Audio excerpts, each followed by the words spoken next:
আসসালামু আলাইকুম। আশার মিনি কিচেনে সকল বন্ধুদের স্বাগত জানিয়ে শুরু করছি। আজকে আমি নিয়ে এসেছি কাঁচা আমের তেল ঝাল মশলা আচার, যা রোদে দেওয়ার কোনো ঝামেলা থাকবে না। রোদে দেওয়ার ঝামেলা ছাড়াই কিন্তু খুব সহজে বাড়িতে বানিয়ে নিতে পারবেন এবং সারা বছর সংরক্ষণ করে খেতে পারবেন।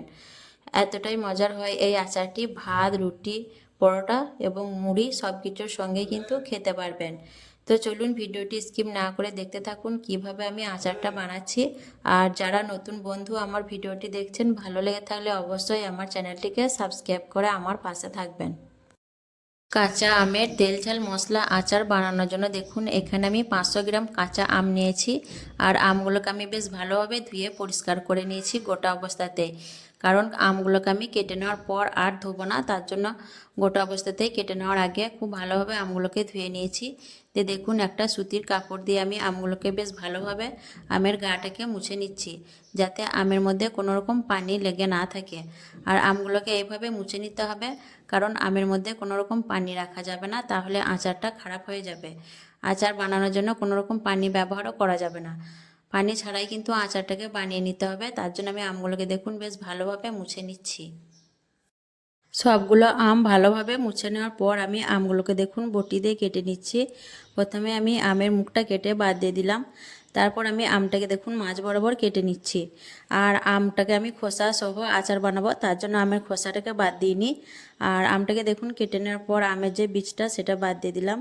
তারপর আমি আবারও মাঝ বরাবর লম্বা করে কেটে আড়ে আড়ে ফালি করে নিলাম। এইভাবে করে দেখুন আমগুলোকে আমি ছোট ছোট সাইজ করে কেটে নেব। আপনারা কিন্তু আপনাদের পছন্দ মতো কেটে নিতে পারেন, লম্বা লম্বা করেও কাটতে পারেন, আবার এরকম করেও কেটে নিতে পারেন। আমি সবগুলো আম এইভাবে করে কেটে নিচ্ছি।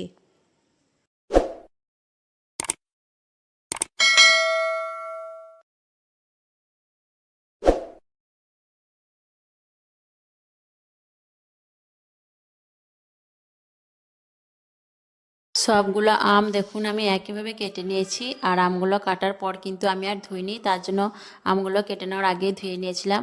এখন এর মধ্যে দিয়ে দিচ্ছি 1 চামচ নুন আর হাফ চামচ হলুদের গুঁড়ো। আমি বেশ ভালোভাবে নুন হলুদটা আমের সঙ্গে মিশিয়ে নেব। এভাবে একটু নুন হলুদ আমের সঙ্গে মিশিয়ে নিলে আমটা একটু নরম হয়ে যাবে, তাড়াতাড়ি সেদ্ধ হবে রান্নার সময়। আর এই আচারে যেহেতু পানি ব্যবহার করব না, পানি ছাড়াই আচারটা রান্না করব, তার জন্য আমি নুন হলুদ দিয়ে আমটাকে কিছুক্ষণ মেখে রেখে দেবো। আমটাকে বেশ ভালোভাবে নুন হলুদটা মেখে নেওয়ার পর এখন আমি এটা সাইডে রেখে দিচ্ছি। আর ততক্ষণে একটা মশলা বানিয়ে নেব। মশলা ভাজার জন্য আমি গ্যাস অন করে একটা কড়াই বসিয়ে দিয়েছি।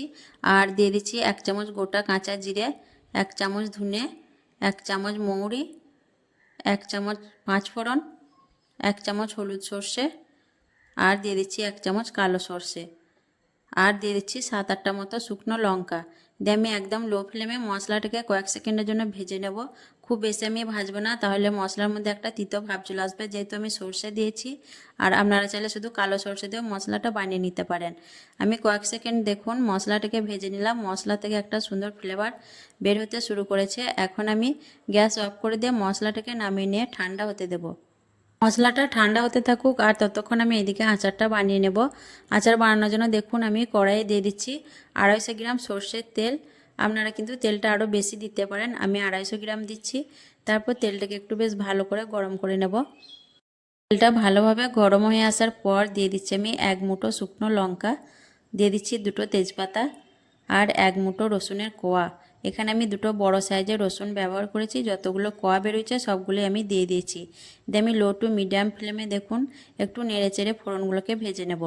আর এখানে আমি রসুনের কোয়াগুলোকে দেখুন গোটা গোটা দিয়েছি, কারণ এই আচারটা গরম ভাত, রুটি, পরোটা এবং মুড়ি সব কিছু দিয়েই খাওয়া যায়। আর এই রসুনগুলো যখন খাওয়ার সময় মুখে পড়ে, একটু ভাতে বা মুড়িতে মেখে খেলে রসুনটা খেতে খুবই ভালো লাগে। তার জন্য আমি এই আচারে রসুনটা গোটা গোটাই ব্যবহার করি। আপনারা চাইলে কিন্তু থেতে করেও দিতে পারেন। তারপর ভেজে নেওয়ার পর দেখুন এখন আমি দিয়ে দিলাম মাখিয়ে রাখা আমগুলোকে।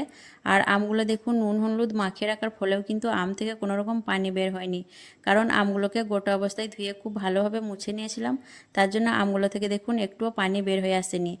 আর আমটাকে আমি মিনিট 4 মতো নাড়াচাড়া করে ভেজে নেব। আমগুলোকে দেখুন আমি 3-4 মিনিটের মতো তেলের সঙ্গে নাড়াচাড়া করে ভেজে নিয়েছি। আর আমের মধ্যে আমি কোনো রকম পানি ব্যবহার করব না, তার জন্য আমগুলোকে ভেজে নেওয়ার পর এখন একটু নাড়াচাড়া করে এক কাছে করে দিচ্ছি। দিয়ে আমি ঢাকনা দিয়ে মিনিট 5 মতো হতে দেবো, তাহলে এই তেলের মধ্যে আমগুলো বেশ ভালোভাবে সেদ্ধ হয়ে যাবে। আমটা এদিকে হতে থাকুক, আর ততক্ষণ আমি ভেজে রাখা মশলাটাকে গুঁড়ো করে নেবো। তার জন্য দেখুন একটা মিক্সার জারে আমি ভেজে রাখা মশলাটাকে নিয়ে নিলাম, দিয়ে আমি মশলাটাকে গুঁড়ো করে নেব। তারপর দেখুন মশলাটা আমি বেশ ভালোভাবে গুঁড়ো করে নিয়েছি। আমি একটু চামচ দিয়ে দেখিয়ে দিচ্ছি, দেখুন এইভাবে করে মশলাটাকে গুঁড়ো করে নিতে হবে। মশলাটার মধ্যে হালকা দানা দানা ভাব আছে, আমি এইভাবে করে নিয়েছি। তারপর দেখুন আমি 5 মিনিট পর ঢাকনা খুলে নিচ্ছি। আর আমগুলো দেখুন অনেকটাই নরম হয়ে গেছে, এখন আমি একটু নাড়াচাড়া করে নিচ্ছি। আর ঢাকনা দেওয়ার সময় আমি কিন্তু আমগুলো নাড়াচাড়া করিনি, নাড়াচাড়া করা ছাড়াই আমি ঢাকনা দিয়ে আমগুলোকে লো টু মিডিয়াম ফ্লেমে 5 মিনিটের মতো হতে দিয়েছিলাম। আমগুলো কিন্তু অনেকটাই দেখুন নরম হয়ে গেছে, আর এই আমগুলো সেদ্ধ হতে আর বেশি সময় লাগবে না, প্রায় হয়ে এসছে। এখন আমি এর মধ্যে দিয়ে দিচ্ছি 1/2 চামচ নুন, 1/2 চামচ হলুদের গুঁড়ো, 1/2 চামচ কাশ্মীরি লাল লঙ্কার গুঁড়ো, আর ঝালের জন্য দিয়ে দিচ্ছি শুকনো লঙ্কার গুঁড়ো। আর ঝালটা অবশ্যই নিজেদের পছন্দ মতো দেবেন। আমি তেল ঝাল মশলা আচার বানাচ্ছি, তার জন্য আমি ঝালটা একটু বেশিই দিয়েছি, ঝাল ঝাল বানাবো। দিয়ে আমি আবারও 3-4 মিনিটের মতো নাড়াচাড়া করে মশলাটাকে আমের সঙ্গে কষিয়ে নেব, যাতে মশলার ফ্লেভারটা আমের মধ্যে বেশ ভালোভাবে মিশে যায়।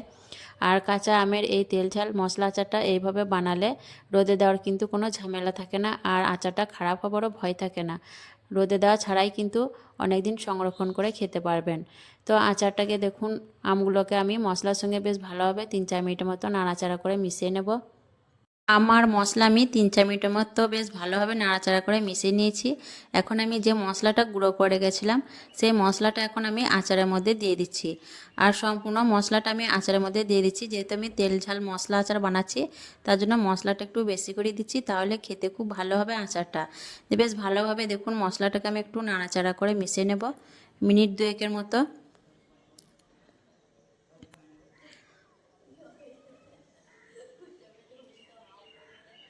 মশলা বেশ ভালোভাবে দেখুন আমি মিনিট 2-এর মতো মিশিয়ে নিয়েছি। তারপর আমি এর মধ্যে দিয়ে দিচ্ছি 1 চামচ ভিনিগার। আচারের মধ্যে একটু ভিনিগার ব্যবহার করলে আচারটা সারা বছর সংরক্ষণ করে খেতে পারবেন, কোনো রকম খারাপ হবার ভয় থাকবে না। দিয়ে আমি দেখুন নাড়াচাড়া করে একটু বেশ ভালোভাবে মিশিয়ে নেব। ভিনিগার দেওয়ার ফলে আচারটা কিন্তু রোদে দেওয়ারও ঝামেলা থাকবে না, আর খারাপ হবারও ভয় থাকবে না, সারা বছর সংরক্ষণ করে খেতে পারবেন। ভালোভাবে নাড়াচাড়া করে মিশিয়ে নেওয়ার পর এখন আমি দিয়ে দিচ্ছি চা চামচে 1 চামচ চিনি। এতে করে টেস্টটা ব্যালেন্স হবে, যেহেতু আমি মশলা ব্যবহার করেছি, মশলার যে একটা ফ্লেভার থাকে সেই টেস্টটা কিন্তু ব্যালেন্স হবে, যেহেতু টক আচার বানাচ্ছি। ভালোভাবে নাড়াচাড়া করে মিশিয়ে নেওয়ার পর আমি আচারটাকে একদম লো ফ্লেমে 3-4 মিনিটের মতো হতে দেবো। এতে করে মশলার ফ্লেভারটা আমের মধ্যে বেশ ভালোভাবে মিশে যাবে। 3-4 মিনিটের মতো লো ফ্লেমে আচারটা রান্না করার পর দেখুন আচারের তেলটা কতটা ঝলঝলে হয়ে গেছে। এই পর্যায়ে বুঝতে হবে আচারটা সম্পূর্ণ তৈরি হয়ে গেছে। দেখুন আমি একটু নাড়াচাড়া করে দেখিয়ে দিচ্ছি, আর আমগুলো কিন্তু খুব ভালোভাবে সেদ্ধ হয়ে গেছে দেখুন। আর আচার থেকে খুব সুন্দর একটা ফ্লেভার বেরিয়ে আসছে। আচারটা কিন্তু আমার সম্পূর্ণ তৈরি হয়ে গেছে। এখন আমি গ্যাসটা অফ করে দিয়ে আচারটাকে নামিয়ে একটু ঠান্ডা করে নিয়ে তারপর আপনাদের দেখিয়ে দেবো। দেখুন ঠান্ডা করানোর পর আমি আচারটা আপনাদের দেখিয়ে দিচ্ছি পরিবেশন করে। আর মশলা এই আচারটা খেতে কিন্তু অনেক মজার হয়, গরম ভাত, রুটি, পরোটা এবং আচারের এই তেল আর মশলাটা মুড়ি দিয়েও খেতে পারবেন। মুড়ি দিয়েও খেতে কিন্তু অনেক ভালো লাগে, আর খুব সহজ বানানো। বাড়িতে অবশ্যই একবার এইভাবে বানিয়ে দেখবেন। এখন তো কাঁচা আম পাওয়া যাচ্ছে বাজারে, একবার বানিয়ে নেবেন অবশ্যই, খেতে খুবই ভালো লাগে এইভাবে করে কাঁচা আমের এই তেল ঝাল মশলা আচারটা। আর কেমন লেগেছে অবশ্যই কমেন্টে জানাবেন, ভালো লাগলে লাইক করবেন, শেয়ার করবেন, আর আমার চ্যানেলটি সাবস্ক্রাইব করে আমার পাশে থাকবেন। আসবো আবার অন্য কোনো রেসিপি নিয়ে। সকলে ভালো থাকবেন, সুস্থ থাকবেন।